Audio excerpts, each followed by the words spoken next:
ಮರಕ್ಕೆ ಡಿಕ್ಕಿ ಹೊಡೆದ ಬಸ್ 20 ಹೆಚ್ಚು ಜನರಿಗೆ ಗಾಯ. ಗದಗ ಜಿಲ್ಲೆ ಲಕ್ಷ್ಮೇಶ್ವರ ತಾಲೂಕಿನ ದೊಡ್ಡೂರು ಶಿಗ್ಲಿ ಮಧ್ಯೆ ಬಸ್ ಮರಕ್ಕೆ ಡಿಕ್ಕಿ ಹೊಡೆದ ಘಟನೆ ಶುಕ್ರವಾರ ಸಂಭವಿಸಿದ ಪರಿಣಾಮ ಬಸ್ ಮುಂದಿನ ಭಾಗ ಸಂಪೂರ್ಣ ಜಖಂಗೊಂಡಿದ್ದು ಪ್ರಯಾಣಿಕರಿಗೆ ಸಣ್ಣ ಪುಟ್ಟ ಗಾಯಗಳಾಗಿವೆ. ಅದೃಷ್ಟವಶಾತ್ ಯಾವುದೇ ಪ್ರಾಣ ಹಾನಿ ಆಗಿಲ್ಲ. ಲಕ್ಷ್ಮೇಶ್ವರ ಸಾರಿಗೆ ಘಟಕಕ್ಕೆ ಸೇರಿದ ಬಸ್ ಶಿಗ್ಲಿ ಮಾರ್ಗವಾಗಿ ದೊಡ್ಡೂರು ಮೂಲಕ ಗುತ್ತಲ ಕಡೆ ಹೊರಟಿತ್ತು. ದೊಡ್ಡೂರು ಗ್ರಾಮದ ಸಮೀಪ ರಸ್ತೆಗೆ ಅಡ್ಡಲಾಗಿ ಸೇತುವೆ ನಿರ್ಮಿಸಲಾಗುತ್ತಿದ್ದು ವಾಹನಗಳ ಓಡಾಟಕ್ಕೆ ಕಚ್ಚಾ ರಸ್ತೆ ನಿರ್ಮಿಸಲಾಗಿದೆ. ಬಸ್ಸು ಕಚ್ಚಾ ರಸ್ತೆಯಲ್ಲಿ ಚಲಿಸುತ್ತಿರುವಾಗ ಆಕಸ್ಮಿಕವಾಗಿ ಎದುರಿಗೆ ಇದ್ದ ಮರಕ್ಕೆ ಡಿಕ್ಕಿ ಹೊಡೆಯಿತು ಎಂದು ಪ್ರತ್ಯಕ್ಷದರ್ಶಿಗಳು ತಿಳಿಸಿದರು.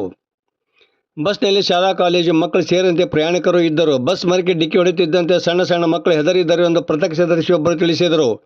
ತೀವ್ರವಾಗಿ ಗಾಯಗೊಂಡರ ಅಭಿಷೇಕ್ ಹನುಮಂತಪ್ಪ, ಡೊಳ್ಳಿನ, ರೋಹನ್ ಮುತ್ತಪ್ಪ ಅಂಗಡಿ, ರೇಖಾ ವಿರೂಪಾಕ್ಷಪ್ಪ, ಮೈಲಾರಿ, ಗಂಗಮಾಳೋ, ಚೌಡಪ್ಪ, ಹರಿಜನ, ಹೊನ್ನಪ್ಪ, ಓಂಕಾರಪ್ಪ, ಮಕರಬ್ಬಿ, ಲಕ್ಷ್ಮವ್ವ, ಮಲ್ಲಿಕಾರ್ಜಪ್ಪ, ನೇರಲಗಿ, ಜಗದೀಶ್, ಸಿದ್ದಿಲಿಂಗಯ್ಯ, ಚೆನ್ನಾಪುರ ಮಠ, ಶಿವನಗೌಡ, ದೇವನಗೌಡ ಪಾಟೀಲ ಅವರಿಗೆ ಲಕ್ಷ್ಮೇಶ್ವರ ಸಮುದಾಯ ಆರೋಗ್ಯ ಕೇಂದ್ರದಲ್ಲಿ ಪ್ರಥಮ ಚಿಕಿತ್ಸೆ ನೀಡಲಾಯಿತಲ್ಲದೆ ಮತ್ತಷ್ಟು ಗಾಯಾಳುಗಳು ಚಿಕಿತ್ಸೆಗಾಗಿ ಬರುತ್ತಿದ್ದ ದೃಶ್ಯಗಳು ಕಂಡುಬಂದವು. ಹೆಚ್ಚಿನ ಚಿಕಿತ್ಸೆಗಾಗಿ ಕೆಲವರನ್ನು ಜಿಲ್ಲಾ ಆಸ್ಪತ್ರೆಗೆ ಕಳುಹಿಸಿಕೊಡಲಾಗಿದೆ.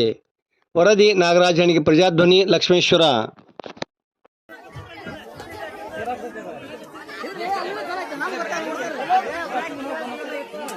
किसे लगना रे फोन